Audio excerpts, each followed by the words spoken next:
Assalamualaikum warahmatullahi wabarakatuh. Saya Jazani Rizali Firdaus dari jurusan Asuransi Syariah semester 4 kelas C. Saya di sini akan menjawab pertanyaan UTS underwriting. Yang pertama, apa itu underwriting? Underwriting adalah suatu proses mengidentifikasi tingkat risiko yang dilakukan pada calon tertanggung asuransi. Kedua, apa tugas pokok underwriting?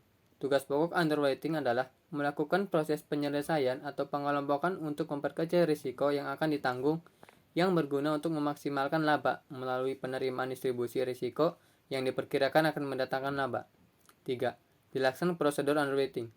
Prosedur underwriting diantaranya yaitu mengumpulkan sebanyak mungkin informasi tentang pokok asuransi dalam batas waktu dan biaya memperoleh data tambahan, pengajuan data diri calon nasabah, mengelompokkan risiko, mengidentifikasi risiko, serta mengirimkan pengajuan calon nasabah kembali.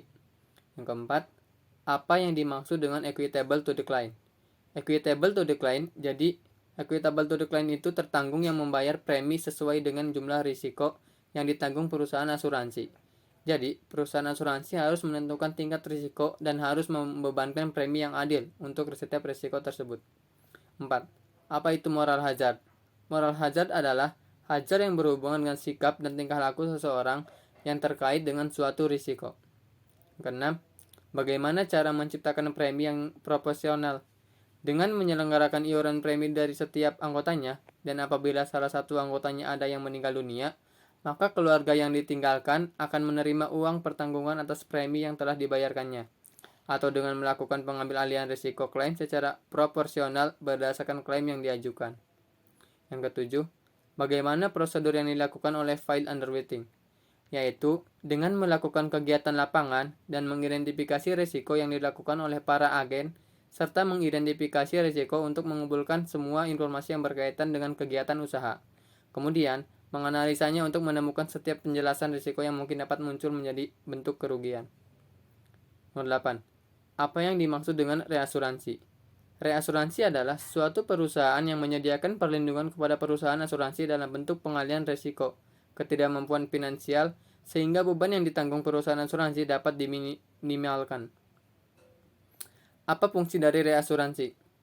Fungsi dari reasuransi yaitu alat penyebar risiko, memberi jaminan tambahan kepada pemegang polis, menaikkan kapasitas akseptasi, meningkatkan stabilitas keuangan penanggung. 10.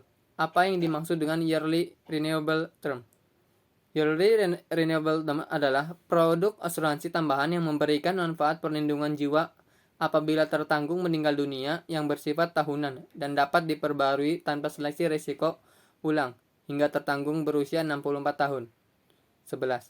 Jelaskan tentang fakultatif obligatory treaties, yaitu perjanjian reasuransi di mana perusahaan asuransi bebas menentukan apakah akan mengasuransikan risiko yang ditanggungnya atau tidak akan.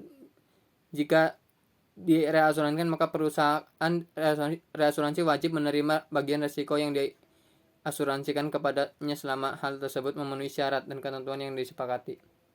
12. Apa itu retensi asuradur? Retensi asuradur ialah jumlah risiko tertentu yang ditanggung sendiri oleh perusahaan asuransi dan penjaminan atau tidak dilimpahkan kepada perusahaan asuransi. 13. Jelaskan tentang fakultatif reasuransi treaty.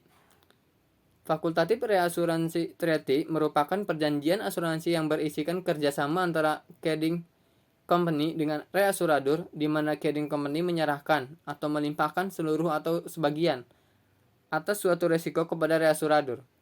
14. Apa itu catastrophe reinsurance? Catastrophe reinsurance yaitu pembelian perusahaan asuransi untuk mengurangi eksposurnya terhadap risiko keuangan dari bencana yang terjadi. 15. Jelaskan tentang coinsurance.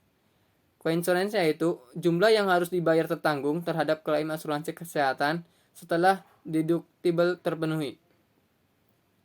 Sekian dari jawaban saya. Terima kasih. Wassalamualaikum warahmatullahi wabarakatuh.